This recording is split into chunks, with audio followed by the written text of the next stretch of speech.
Hello, welcome to another episode of Pianoforte Podcast. I'm your co-host Felicia, and here with me is my co-host Audrey. Hi, Audrey. Hi, Felicia. There was a notification. Why do we all look so similar today? Why do we look so similar to? And hello, Robert.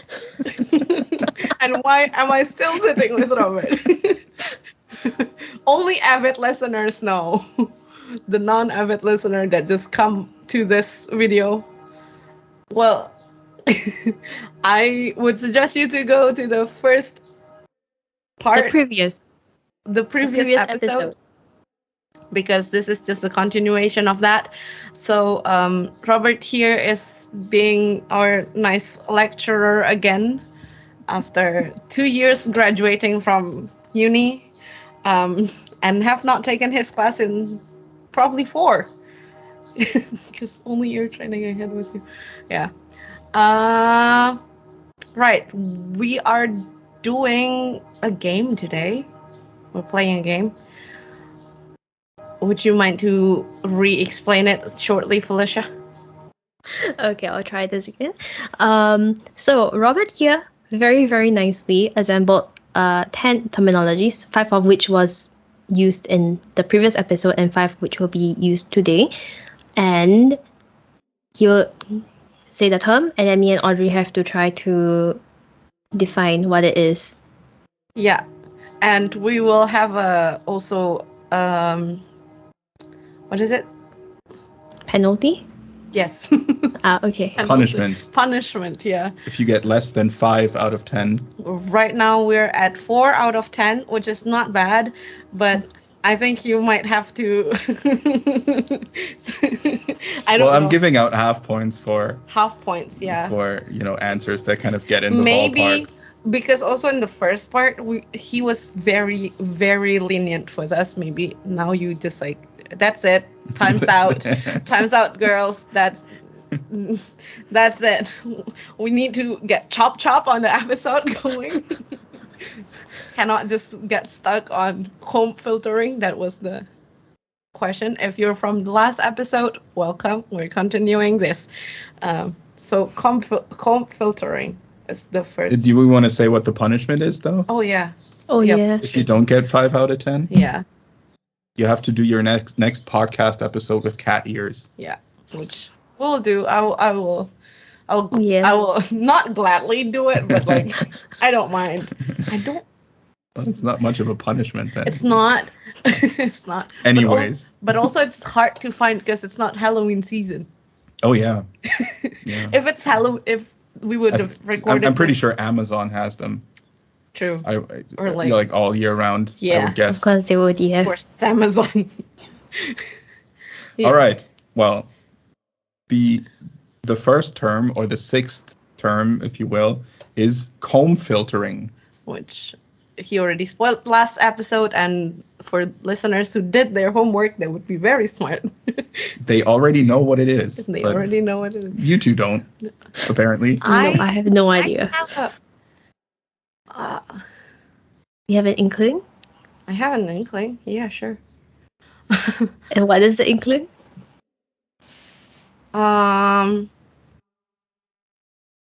Well, it's to pick out certain noises, or I actually want to go to the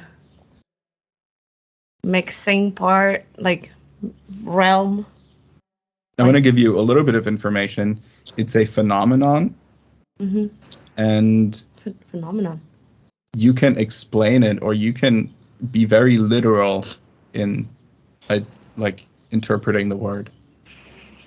Well, okay, yeah. My first instinct was just like a comb. It's a comb. Just imagine my hands. It's a comb, and just like it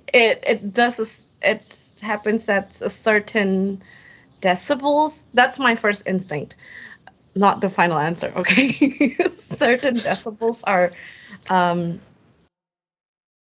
Eliminated. yeah, you can say that, or like not well represented, or Yeah, or that was my first thought, but I don't think it is. It's not bad, but I don't think it's half a point yet. Yeah, no, definitely not. Do you want to add something, Felicia? Hang on. So it has to do with volume. Well, it's a filter. It's a filter. If you've ever done anything in music production, you know, a filter is it's pretty cutting off. Distinct thing.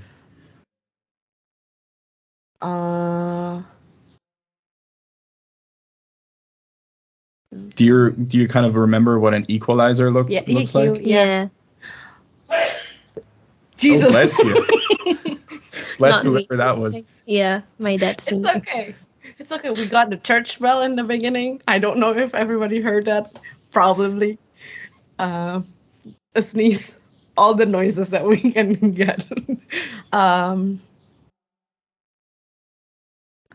equal. Yeah, that's also what my thought was, that Bless you again. bless it. That the. Yeah, it's not. It's probably not. It's probably the other way around then. That you filter a certain. You cut out a certain. Frequency? Like frequencies, yes. Not decibels, sorry. The frequencies that you. Because. Isn't that what filtering is anyway? Like the basic, basic thing is that you are cutting some certain frequencies, but comb filtering is maybe that you cut out, but not the whole chunk of it. Yeah. So some things will get through it. Like a bypass or a Should I tell you? Side chain of something. Should I tell you? That's not a half point? Okay, no, I don't think it's a half point, because it's a comb filter is, as I said, a phenomenon more than something you deliberately do. Okay. And it always includes two signals, two very similar signals. Mm-hmm. So maybe something like two microphones on the same instrument, or maybe an identical signal. Like you can create a comb filtering effect if you have two very identical or very similar signals, and you shift one of them ever so slightly in the phase. The phase is the kind of time relationship. Like at what point is the waveform? That's kind of the phase. And if one of the two signals is out of phase of the other one, is what you call it, then you get a comb filtering effect, because the distance, or the temporal distance, if you will, between the two signals causes a certain frequency and its overtones, because they're all geometrically related, to be filtered out of the signal. And if you look at that in an equalizer or an analyzer, more like it, you get a dip at one frequency, and then a dip at the next overtone, and another dip, and another dip, and another dip. And that looks like a comb. That's what a comb filter is. So it happens when you shift like this kind of the same, like one instrument that's recorded by two mics, for example, like that. So like. Yeah. So that's what we say, or what we mean when we say something's in phase or something's out of phase. Because it's the temporal relationship between two waveforms. In phase is like. In phase means, the peaks and the troughs align. And out of phase is like, they don't align, so certain parts of the waveform kind of cancel each other out. And the kind of maximum effect of comb filtering, if you will, if you have two identical signals, and you switch the polarity on one of them, so all the peaks become troughs and all the troughs become peaks, then pretty much at every point of the signal, it just cancels out to zero. So you wouldn't really call that a comb filter anymore, because the comb would be just a brick then. But Yeah. It's also like cancellation at its extreme. Yeah. Wow. And you have that in music production, for example, if you have if you record drums, a lot of people are using snare drum microphones on top of the snare drum and another one below the snare drum to get the metal part of it, right? The snare wires part of it. And the two microphones look at each other. And if you ever have two microphones that look at each other and they record the same signal, then obviously when there's a wave going down, one microphone membrane goes in while the other one is pulled out. Yeah. Very simplified.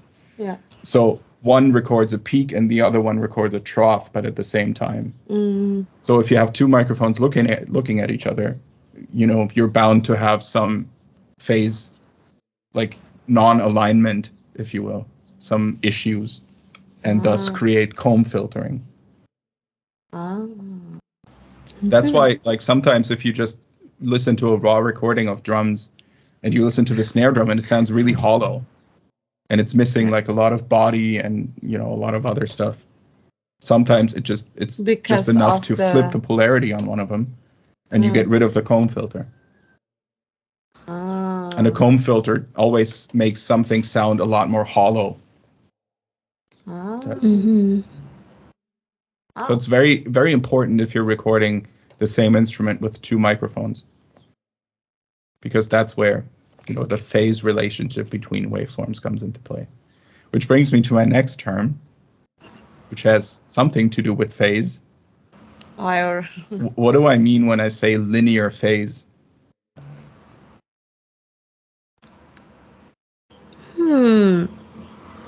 Linear phase. In music production, you mostly see it with... I know a phaser. with equalizers, so filters. Yeah. And there's linear phase equalizers. What does that mean? Linear phase equalizer. Wow. We did just repeat that together. Phase equalizer. So it is a type... Oh, no. Your question was only the linear phase, not the... Well, you can answer the linear phase EQ. But that's it. Then it's this time. If you look at this on a physics level, I'm just completely out. I'm out. But it makes a lot of sense on a musical level. Linear phase. I can't explain this physics to you. I can just explain the idea. Maybe next guest would be like, physics, try to explain music. The physicist. We still haven't done the French people fact check us. The one what you said last time, like French people fact checked us. Checked. Because we were talking about like some French composers last time. Oh, okay. Yeah. Anyway, no, linear phase. Is it also it's also in correlation to phase? Maybe think about what would be the task, or what would be the reason why you would use a linear phase EQ as opposed to a normal EQ, which has a lot to do with the comb filtering we just talked about. Well, EQ is basically to kind of cut or not amplify technically, but also like to enhance more of a certain what is it again? Frequency. The word frequency. Sorry, thank you. I'm a duckling, you will. Right? And why would you use a... I don't know. I mean, I just said if you have two signals in relationship that don't phase align properly, you get a comb filtering effect. So if you don't want that, then what would you apply the linear phase EQ? Is that the direct answer? Just use the linear phase EQ. To some degree, yes. Oh. But What does it do? the EQ have to do in order for you to have to use one in the first place?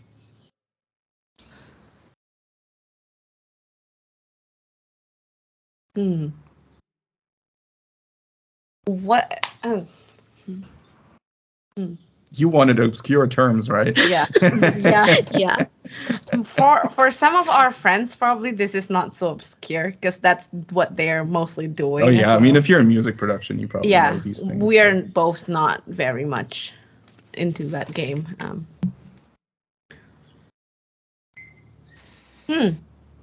Linear phase EQ. So linear phase EQ is something that can be used to get rid of the comb filter effect. Yes. You could. Yeah. But how does it do it? It's not necessarily the comb filter effect of, well, it is and it isn't. It's got something to do with the EQ, though, not with the original phase relationship. Oh. What? It's also a very niche thing to use. Yeah, I do feel that. I do feel that it's very niche to use that.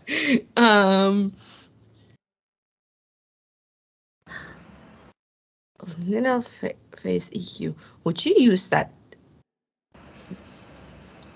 separately, like in one track without a normal EQ? Then you would use it instead of a normal EQ. Instead of normal EQ? Because it does the same thing. It's still an EQ. It's still an EQ. You can still do the same things. It just works differently.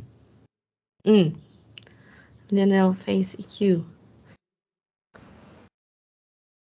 So, let's say I have a signal and I use a normal EQ, and I hear that something's not right, like the EQ doesn't really do what I tell it to do, or what I tell it to do kind of destroys the signal more than it helps it. Yeah. Even though that wouldn't really be logical with what I've been doing in the EQ. Then I would lose a linear phase EQ, and maybe that will solve the problem. That would be the situation.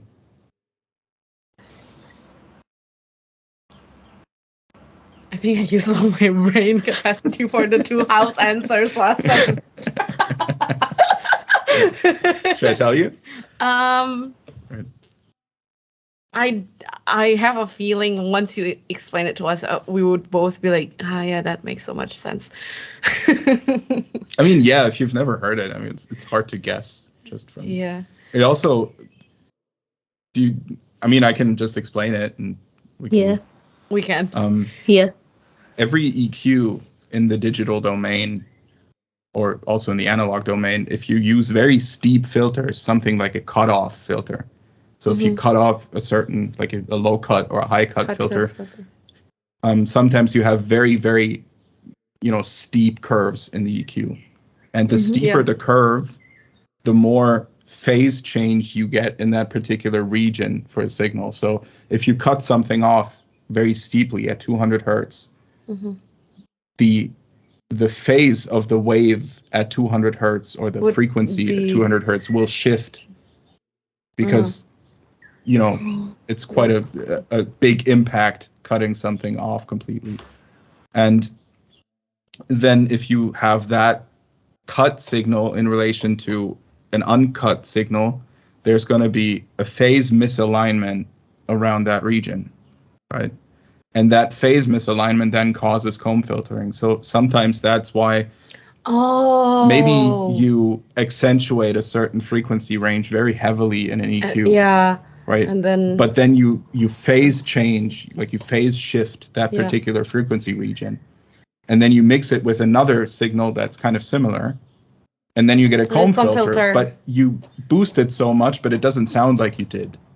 Yeah. Because the comb filter kind of gets rid of all of what you boosted again, right? Which would be a very extreme example of it. Yeah. So if you use a linear phase EQ, the linear phase EQ doesn't do the phase shift. It cuts in the same way, but it's calculated differently, so it doesn't phase shift. The problem with it is sometimes if you do use a linear phase EQ for just normal things where the phase shift wouldn't be an issue, it doesn't sound as good. That's the very simplified version of it. So that's why it's a niche product. It's a niche product. It's a niche thing to use for the specific points where you need two kind of similar signals, but you only want to EQ one of them. And the phase change that the EQ does kind of hurts the phase relationship between the two signals. That's where you would use a linear phase EQ. The more you know. The more you know. Yeah. All right. Should we keep going? Yeah. This is number 7, right? Linear phase EQ, or linear phase in general. Okay, I have 3 more. 8. Yeah. Right? We have only 2. And 2 of them are, I think, very, very gettable. Okay. So we're gonna make it. I'm nervous already. There needs to be a little bit of stake of tension towards the end, because we're at 4 out of 10. Out of 10. We need to get to 5. But we have failed 2 back to back. I've also talked about that in my mastering part of my music production classes. What is an intersample peak? We didn't take your class. Sorry, Robert. Well, you should have, maybe. I took. Although you wouldn't know what a linear phase EQ is, because I haven't talked about linear phase EQs. But I have talked about intersample peaks. And an intersample peak, I think, is something you can deduct from just the word itself. Talking about a peak like an audio recording. Mm-hmm. Like that peak or other peak meaning. Okay. It's not a mountain. We're still in music production. Brain is not braining. So then intersample implies that there is something about more than one sample, right? 2 or more samples, and then I don't know what's intersample. What is a sample in music production? Sample is when you have basically take a recording, a previously existing recording. Well, yeah, that, but I think we're thinking a little more microscopically here. Oh. What do you know that includes sample? Drums. In music production, more technical side of it, not musical. Oy. We talked about it earlier in the Red Book standard as well. So. Sample rates.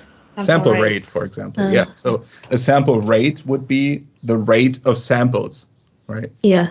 And it's 44,100 samples per second. So one sample is, a kind of an image of 144,100th of a second of a waveform. Yeah. And multiple of that peak.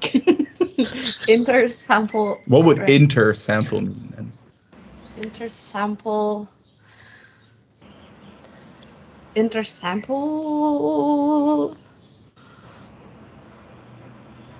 It's talking about sample rate, right? It's got to do with that. It's got to do with. But it's got to do something with the samples, not really the sample rate. I think that would just be another. So a fragment of the waveform, basically. Yes. So kind of every 44,100th of a second, you take a measurement of where the waveform is you want to digitally recreate. Right? And wherever that waveform currently is, you just, write a dot or something. And then you connect the dots, and that gives you the waveform. Yeah. Right. And that dot is one sample. Intersample. Oh, if different samples, and then they form a peak. If the wave is different in a different length. Because right now it's every 1 point a 44,100th is another dot, right? What if the sample rate is something is recorded with a different sample rate, and you have the two recordings from two different sample rates from the same thing, but because it's a different sample rate, it's not aligned. It can happen when you downsample, yes, but it's also not happening. It does not happen. The computer doesn't. The computer. What does the computer do if you just have like a row of dots? You'll combine it in the a dots, way. right? Yeah. But it doesn't only do it in like a square fashion. It also kind of sometimes makes like an organic shape out of it, right? Mm-hmm. So that's where the problem lies. When it's square. When the lines are not very smooth. Now we'll come back to the peak. Peak. What does it mean to peak? Peak is when it's when you have one outlier. Yeah, it hits a certain threshold of a so a peak is just like a high point, like a high amplitude point of a wave, right? And in the digital domain, if you go over 0, which is the kind of digital kind of limit where it starts distorting, or the kind of limit what 16 or 24 bits are able to accurately or to work with, let's say, above that you get distortion. Right. So if you have that in mind. Intersample peak, So when the dot goes over that threshold, then it's just a normal. It's just a normal peak. It's just a normal peak. Clipping. Yeah. Mm. But intersample is because you have. What does multiple. Inter mean? Multiple? No. Inter. Between multiple things. Between. Yes.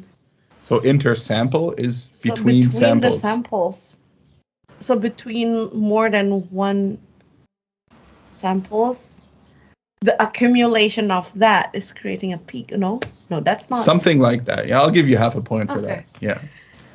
But you also gave a really. Yeah, but it's also hard. Like, if you don't know anything about it, it's very hard.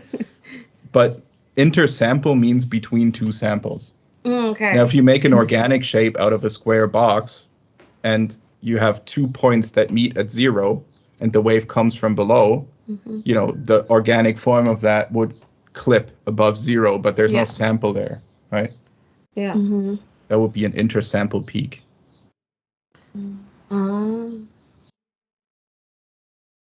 That makes sense.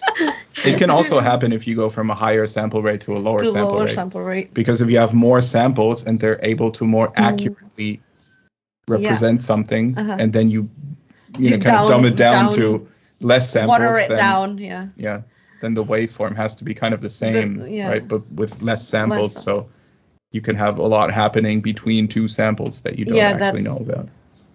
And the funny thing is, you might think, well, that can't be that drastic, right? But I've seen intersample peaks up to 2 decibels above 0. That's So if you have very hard transient, remember we talking about transients last time?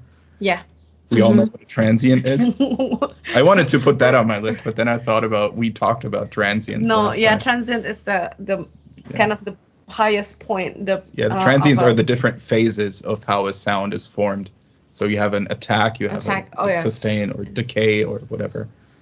And the attack, if the attack is extremely short, like with a drum, you have very few milliseconds that the signal takes to get to like full amplitude.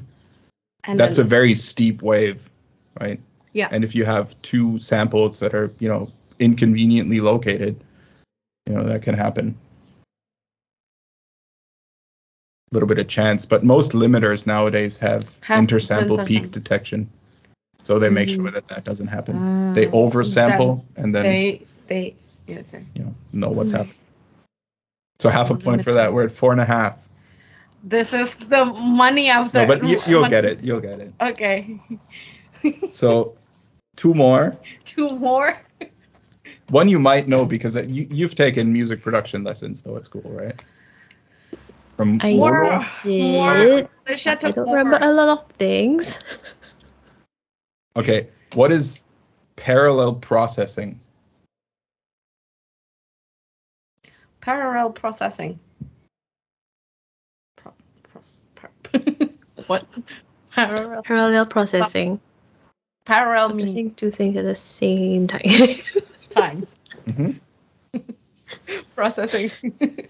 And now I'm just like thinking, what is being processed? What is being processed, right? Yeah. I don't know. My brain, when I heard that, was like, sound waves being processed. What? Sound waves being the thing that's processed. Well, I mean, yeah. Mostly in music production. No shot. Does it have anything with sidechain? No. It's not too bad. Right? Not too bad. She said that. In a way, sidechaining is a form of parallel processing. But it's more like an indirect form of it. Okay. So I think you got half a point for that already. Wow. Can we get a full point with this? I don't know. But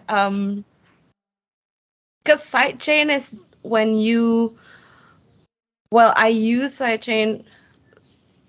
The thing that I know or have used sidechain for was either compressor to have a sidechain on the compressor, or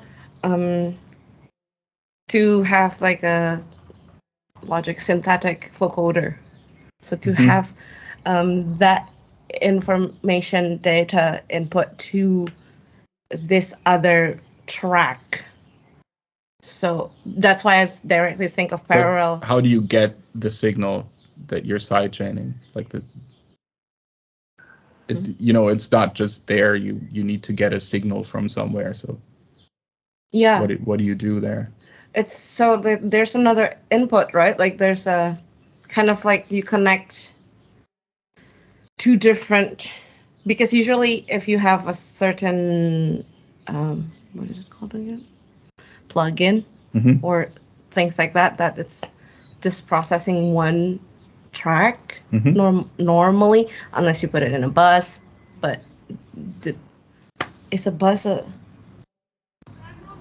is it parallel processing? A bus? Yeah, it's parallel processing. So that's like multiple signals can go through this one thing, either like an it's not like it's the other side of the parallel part. If you have a track and that track has an input and an output. Yes. Right? Yeah.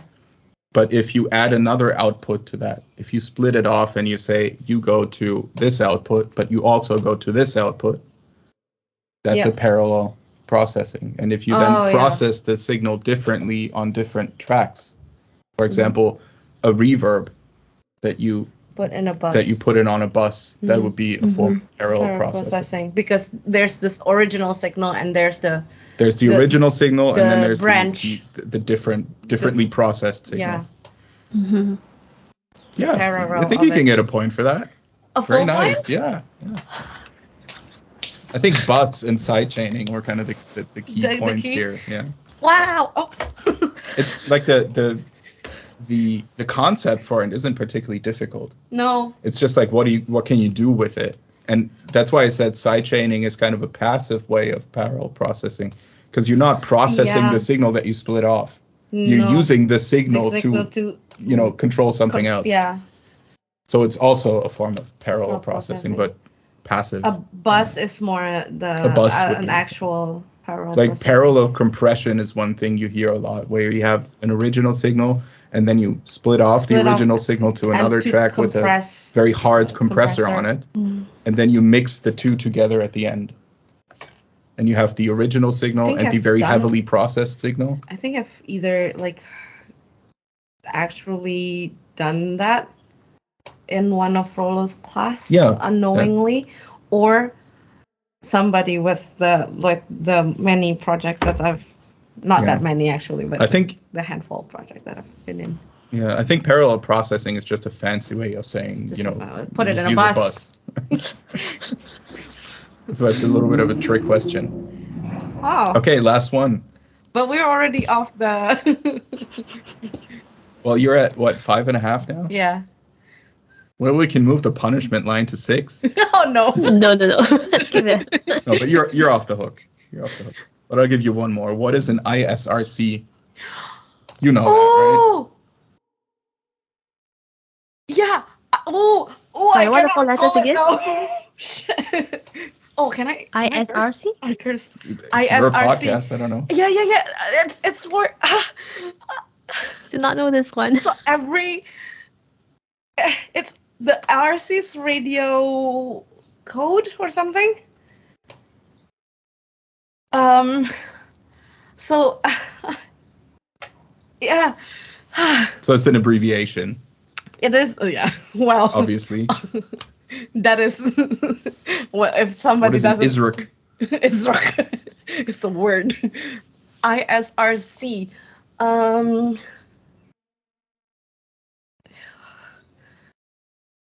forgot. I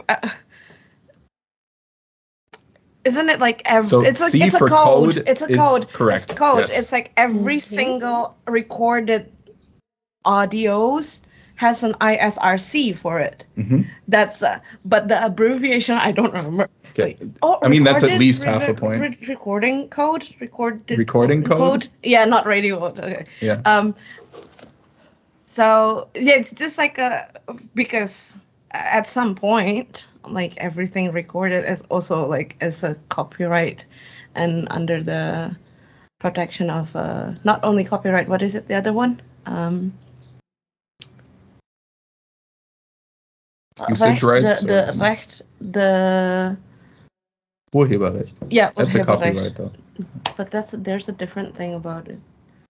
Not Urheberrecht, but also there's two like Nutzungsrecht. Like when you write something, you automatically have I think you automatically have the Urheberrecht, but someone's at the door. But to sign it up to GEMA is like the copyright part. Mm-hmm. I think that's the difference. And as far as I know, ISRC is kind of how to organize everything to make it into a like code so that each song gets its own code that eventually is trackable if it's being used in another production. Yes. Or it's basically just that, like the coding, as if like library has always this like book number, right? Like the book series, like the code number. That would be the ISBN. Oh yeah. Right. You've heard that before, number. Probably. Yeah. And so for recordings, it's the ISRC. As you said, it's a way of easily identifying a single piece of music. Is it only music though? I think it's not only music. It's basically any recorded. I don't know. Thing. Like I know it in the context of music. Yeah. I don't know. Well, in GEMA you get the ISRC afterwards, I think, right? Well, the GEMA doesn't give you the ISRC, but you can register one for your pieces, and it's called International Standard Recording Code. International Standard. Yeah.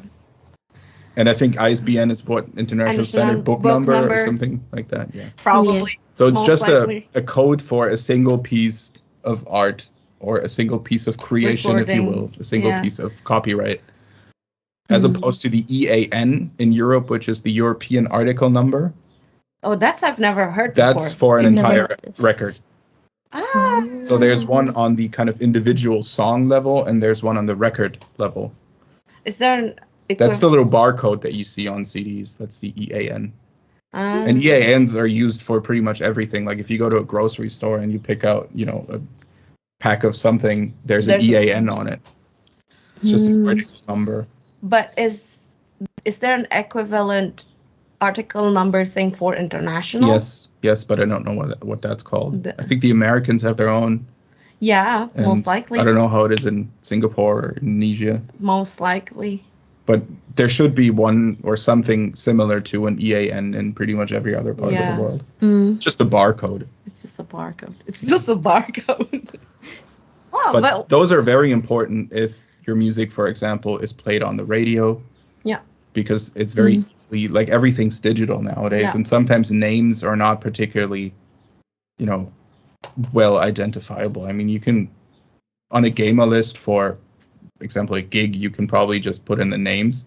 Yeah. And it'll be fine. But it's just easier to put in either the GEMA number or an ISRC. Also, because if you have just only the name of like the artist and the songs, like there might be multiple. It's just easier, way easier to track it. It's just easier to identify. ISRC, just because it's a specific code that is like specifically to that, and it also tells you where the recording came from, what studio or what publisher it came from. Yeah. There's the whole identification information system of it. Yes, because it's kind of like the ID number. Yeah. So the German ISRCs always start with DE, for example. Makes sense. Right. Deutschland. That's it. That's 6.5 points. A really good note.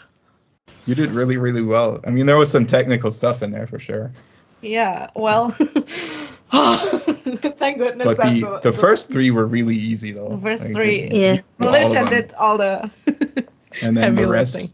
It's hard because, if you take something like comb filtering, if you know what it is, it makes complete sense, right? Yeah. But getting there or like understanding the concept of it is very hard if you don't have the contact with it every day. Yeah. That is the great. I hope you learned something. We do learn a lot of things. A lot. A lot of things that I might not use in the nearest future because I'm not handling any production at all right now. But yeah, to close this 2-part episode, just like last time, any recommendations or? Oh my God, you're putting me on the spot now. We did this also. You also exactly said that last time. Yes. And then I remember we made a game out of it and everyone had to pick like 3 recommendations. 5, and it goes on for like another 20 minutes of episode. Like maybe what have I listened to lately? 1. Sorry, Robert. I've listened to a lot of Fiona Apple. Oh. She's exceptional. I've listened to Shostakovich 7 quite a bit. Okay, never listened to the Leningrad Symphony. It has a very, very, very touching and kind of macabre story about it. And I have a book. It's right over there. It's called The Symphony for the City of the Dead, which is another recommendations I can recommendation I can give. It's about the story of the Leningrad Symphony. You can also recommend. I mean, it's fine. It's fair. I also recommend Cognitive Psychology. Yeah. Well, that's fair enough. Fair enough. Yeah. So Fiona Apple is always a good pick, or like if you want more classical, the Leningrad Symphony is one I'm very much into at the moment. Nice. Good. Fish? It's on my phone. I need to check. That's great because we do. Not that much different.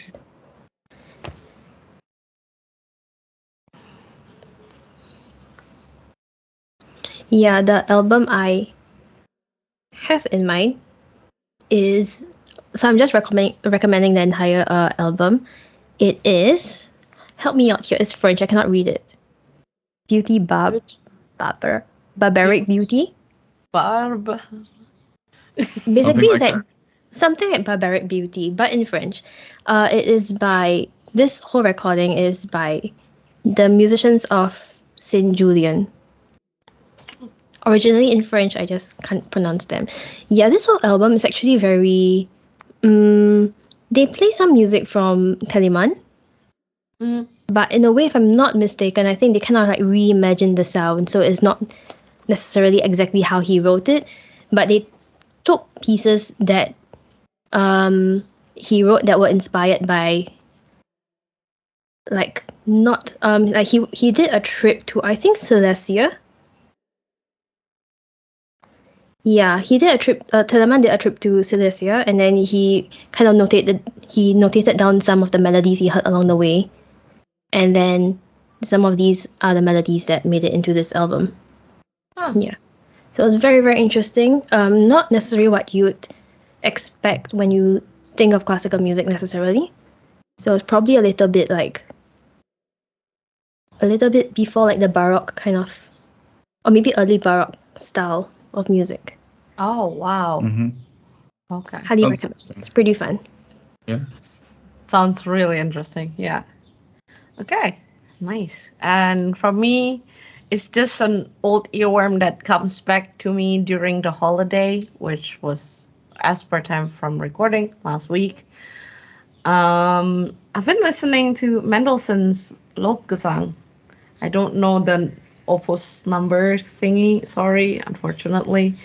But yeah, I sang in the choir in Indonesia back then. This was the first ever piece that I sung with this choir particularly. I was actually a volunteer, not yet an official member of the choir. Yeah, it just stuck to my head for some reason during Easter, and listened to it like a lot during the holiday, just like on repeat, just literally back to back to back. Yeah, just bring some nostalgia. It's a for me it's a classic, like, you know, not in a genre term, but like for me it's like remembering, like, yeah, I cannot really tell new things that I listen to. It's not in my head right now. Only that Lobgesang. So yeah. Sounds lovely. Yeah.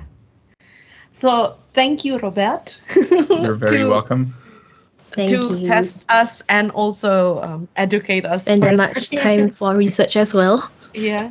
I don't think you did. It was fun. It was. I think you did not really do like research as in like these all questions are not new for you, but you're just like trying to pick out which one that we both don't know. I just researched to make sure that I actually got it in the first place, you know, and then I can explain it on a level that's, you know, that makes sense. Decent. Okay. You did well. You did very well. Thank you very much. Yes. That was so much fun. Yeah, and with that, I guess we'll see you next time. And say bye. Bye. That's how we end. Always.